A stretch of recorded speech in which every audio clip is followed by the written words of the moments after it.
तो यही गाइस, कैसे हो आप सब? I think well and good हो गए। तो स्वागत है अपने चैनल पे द एग्ज़ाम बीटर। तो स्टार्ट करते हैं आज का नया टॉपिक। तो स्टार्ट करते हैं अपना नया टॉपिक जिम्नोस्पर्म को। जिम्नोस्पर्म, आई थिंक आपने पुरानी वीडियोस हमारी देखी होगी, ब्रायोफाइट, टेरिडोफाइट और एल्गी पे। अगर नहीं देखा तो प्लीज़ आप जाके उसको देखिए, प्लेलिस्ट को। बहुत ही अच्छी वीडियोस बनी हमारी एल्गी, ब्रायोफाइट और टेरिडोफाइट्स पे। तो चलिए स्टार्ट करते हैं अपना जिम्नोस्पर्म आज। तो जिम्नोस्पर्म्स होते क्या क्या हैं?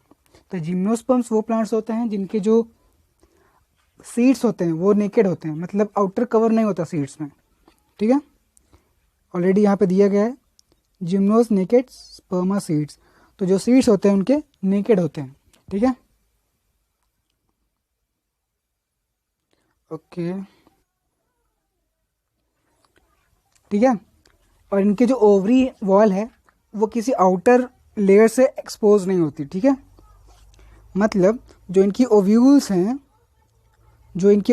हैं उनके बाहर कोई भी ओवरी वॉल नहीं होती। ठीक है, फर्टिलाइजेशन के पहले भी और फर्टिलाइजेशन के बाद भी। ठीक है, ये जो जिम्नोस्पर्म है इनकी जो साइज़ का वेरिएशन है वो देख लेते हैं पहले।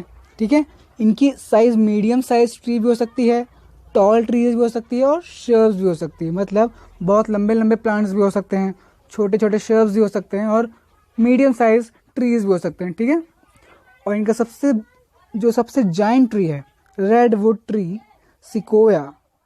Sequoia one of the tallest tree species. ठीक है, और इनकी जो रूट्स होती है वो टैप रूट होती है। Tap root, generally tap root कैसा होता है? ऐसे नीचे टैप, ऐसे इस तरह का होता है टैप रूट, इस तरह रूट स्ट्रक्चर। ठीक है, और कभी कभी इनकी जो रूट्स हैं वो फंगल एसोसिएशन बनाती है जिनको माइकोराइजा कहते हैं। ठीक है, तो माइकोराइजा क्या होता है? It is the association of roots and fungus.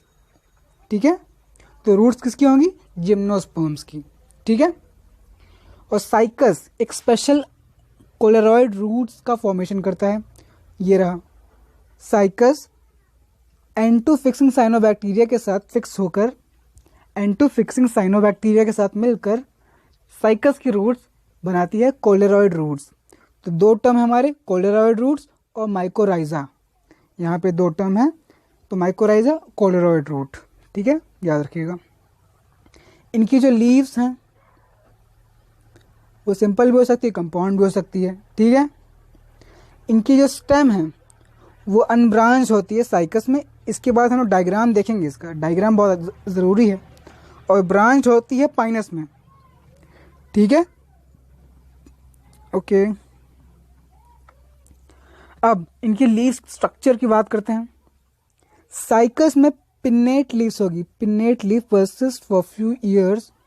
ठीक है, पिन्नेट ऐसा पिन शेप्ड होगी, लीव्स के एंडिंग पर एक पिन शेप पॉइंटेड एरिया होगा। ठीक है, leaves are well adapted to extremes temperature, humidity, wind.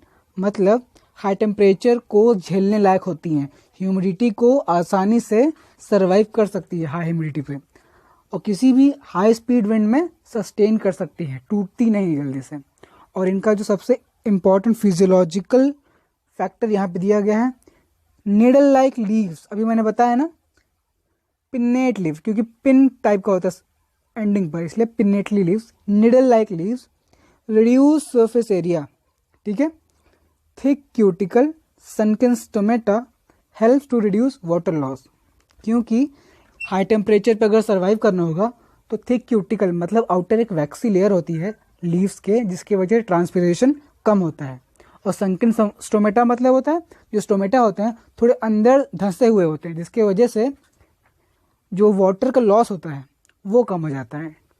ठीक है, अब आइए बात करते हैं इनके रिप्रोडक्शन पर। ठीक है, इनका रिप्रोडक्शन कैसे होता है, एसेक्सुअल भी और सेक्सुअल भी। ठीक है, तो जिम्नोस्पर्म्स आर हेटेरोस्पोरस। पहला पॉइंट, जिम्नोस्पर्म्स आर हेटेरोस्पोरस क्योंकि ये दो टाइप के स्पोर्स प्रोड्यूस करते हैं, एक है माइक्रोस्पोर, दूसरा है मेगास्पोर। ठीक है, और प्रोड्यूस कहाँ होंगे? स्पोरेंजिया में, डेफिनेटली स्पोरेंजिया। कोई भी स्पोर कहाँ प्रोड्यूस होगा? हमेशा स्पोरेंजिया में, रिमेंबर। ठीक है, they are born on sporophylls. Sporophylls मतलब जब लीफ में, जब किसी लीफ के स्ट्रक्चर में अगर स्पोर्स, लीफ लाइक स्ट्रक्चर में जब स्पोर्स डेवलप होते हैं तो उसको कहते हैं स्पोरोफिल्स। ठीक है। अब माइक्रोस्पोरोफिल्स, मेगास्पोरोफिल्स, सॉरी, दो टाइप के होते हैं, माइक्रोस्पोरोफिल्स होंगे, मेगास्पोरोफिल्स होंगे। तो माइक्रोस्पोरोफिल्स होंगे वो माइक्रोस्पोरेंजिया से बनेंगे। ठीक है। माइक्रोस्पोरोफिल्स जो होंगे ये माइक्रोस्पोरोफिल है। माइक्रोस्पोरेंजिएट इनका प्रोसेस कहलाएगा क्योंकि ये मेल स्ट्रोबलाई, ठीक है, देखिए ध्यान से देखिए इसको, the strobili bearing microsporophyll and microsporangia are microsporangiate. अगर लीफ लाइक स्ट्रक्चर होगा तो माइक्रोस्पोरोफिल होगा, अगर नॉर्मल स्ट्रक्चर होगा तो माइक्रोस्पोरेंजिया होगा। अगर दोनों माइक्रो माइक्रो है, मतलब माइक्रो किसके लिए है, मेल के लिए है, तो उसको मेल स्ट्रोबलाई कहा जाएगा या फिर माइक्रोस्पोरेंजिएट कहा जाएगा। ठीक है। अब यही माइक्रोस्पोर डेवलप होगा मेल गैमेटोफाइट में। ठीक है। और ये नंबर ऑफ सेल्स बहुत ही लिमिटेड होंगी। ठीक है। और आगे चल के इनकी जो सेल्स है थोड़ी सी ज़्यादा एडहेंस होकर बनाएंगी pollen grain, pollen grain, reduced gametophyte is called pollen grain। देखिए जब स्पोर्स होंगे, छोटे छोटे स्पोर्स एक कॉम्पैक्ट सेल में बंद रहेंगे, इसको कहेंगे कोन्स, CONES। इनको कोन्स कहते हैं, छोटे छोटे सेल्स के अंदर भरे रहते हैं। अगर यही कोन्स अगर लीफ में होंगे, कोई लीफ लाइक स्ट्रक्चर होगा ऐसा,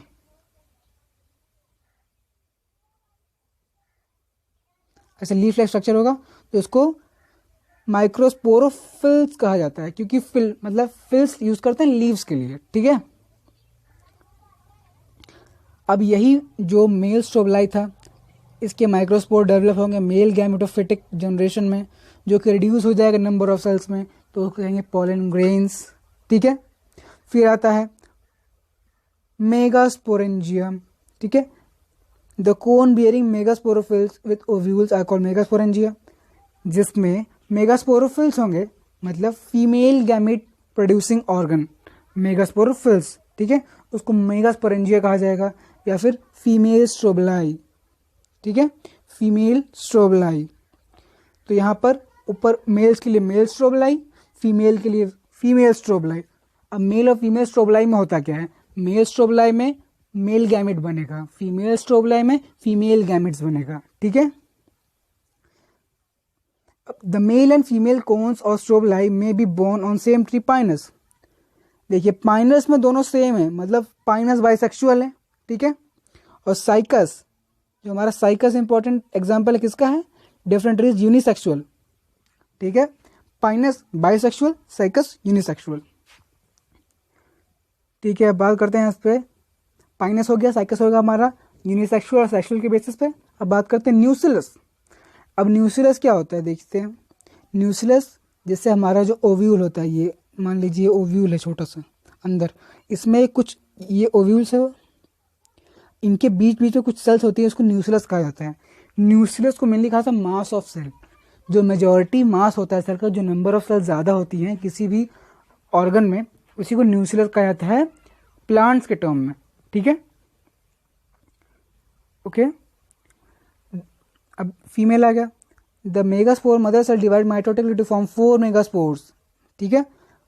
one of the megaspores enclose within the megasporangium develop into multicellular female gametophyte and bears two more archegonia and female sex organ. अब मेगास्पोर डिवाइड होकर 4 तो बनाएंगे, 1 2 3 4, लेकिन इसमें जो मेन फंक्शनिंग होगा ये 3 तो खत्म हो जाते हैं, सिर्फ एक फंक्शनिंग बचता है। ठीक है। एक ही फंक्शनिंग रहता है जो कि मेगास्पोरेंजियम बनाता है। ठीक है। अब unlike bryophyte pteridophytes in gymnosperms the male and female gametophyte do not have independent free existence. अब जैसा कि ब्रायोफाइट्स में और टेरिडोफाइट्स में था कि जो गैमेटोफाइट थे फीमेल के वो इंडिपेंडेंट थे। ठीक है। लेकिन इसमें उसमें इंडिपेंडेंट नहीं था, ब्रायोफाइट्स और टेरिडोफाइट्स में जो हमारा फीमेल गैमेटोफाइट था वो रिटेन रहता है हमारे प्लांट बॉडी में, लेकिन यहाँ पर they remain attach to the sporophyte. क्यों? ठीक है, यहाँ पे ये स्पोरोफाइट से अटैच होता है क्योंकि उसमें जो हमारा गैमेटोफाइट होता था वो फोटोसिंथेटिक होता था, तो आसानी से अगर वो जो पेरेंट बॉडी से अगर दूर भी चला जाता था तो आराम से न्यूट्रिशन कर लेता था क्योंकि वो फोटोसिंथेटिक था। लेकिन यहाँ पर ये फोटोसिंथेटिक होता नहीं है, इसलिए वो स्पोरेंजिया से अटैच रहता है हमेशा स्पोरोफाइट से। ठीक है, अब पॉलन ग्रेन रिलीज होगा माइक्रोस्पोरेंजियम से। ठीक है, पॉलन ग्रेन रिलीज होगा माइक्रोस्पोरेंजियम से, जो कि एयर करंट के थ्रू हमारे जो मेगास्पोरोफिल है, मतलब फीमेल ओपनिंग, फीमेल गैमीट के पास आता है, पॉलन ट्यूब के थ्रू आर्चिगोनिया में चला जाता है। ठीक है, अब इसके बाद जाइगोट फॉर्म होगा, एम्ब्रियो फॉर्म होगा, ओव्यूल्स कन्वर्ट हो जाएंगे सीड्स में। अब सीड्स जो होंगे कवर्ड नहीं होंगे, यही पॉइंट एक्सप्लेन करना चाहता है जिम्नोस्पर्म। जिम्नोस्पर्म में क्या होता है, जो सीड्स होते हैं वो कवर नहीं होते हैं। मतलब आपने कोई फ्रूट, आपने एप्पल खाया है, एप्पल के बीच में सीड्स होते हैं, कुछ 3-4 सीड्स जो भी होते हैं, तो सीड्स के जो ये आउटर लेयर है ना, ये वाला थैलेमस पार्ट, ये उसमें होगा नहीं, इसमें सिर्फ सीड्स होंगे, नॉर्मल सीड, ऐसे खुले खुले सीड्स। ठीक है, ओके। अब बात करते हैं इसके डायग्राम्स की, पहले ऊपर। तो ये रहा हमारा साइकस। साइकस आप देख लीजिए, आपको इसमें कहीं ब्रांच नज़र आ रही है? ठीक है, तो साइकस आर अनब्रांच्ड। ये साइकस का फोटो हम देख रहे हैं, साइकस, इसमें कोई ब्रांच नहीं होती। इनके जो लीव्स होते हैं वो पिन्नेटली होते हैं, निडल लाइक होते हैं। ठीक है, अब आते हैं ये हमारा पाइनस। आप ध्यान से देख सकते हैं इसमें ब्रांचेस दिख रही हैं आपको, तो ये ब्रांच्ड है। ठीक है, इसकी भी जो लीव्स है वो पिन्नेटली है। ठीक है, अब ये नेक्स्ट आता है जिंको। जिंको की थोड़ी लीव्स में मॉडिफिकेशन आया है। ठीक है, इनकी लीव्स पिन्नेटली नहीं है, ठीक है, बट ब्रांच्ड है। ठीक है, Cycas Pinus Ginkgo, example of gymnosperm are Cycas Pinus Ginkgo. Ginkgo का इंट्रोडक्शन नहीं हमारे पैराग्राफ में, पर फिर भी अगर डायग्राम में हमें दिया है तो ज़रूर याद रखना पड़ेगा जिंको। ठीक है, आई थिंक हमारा टाइडोफाइट, जिम्नोस्पर्म कंप्लीट हो गया।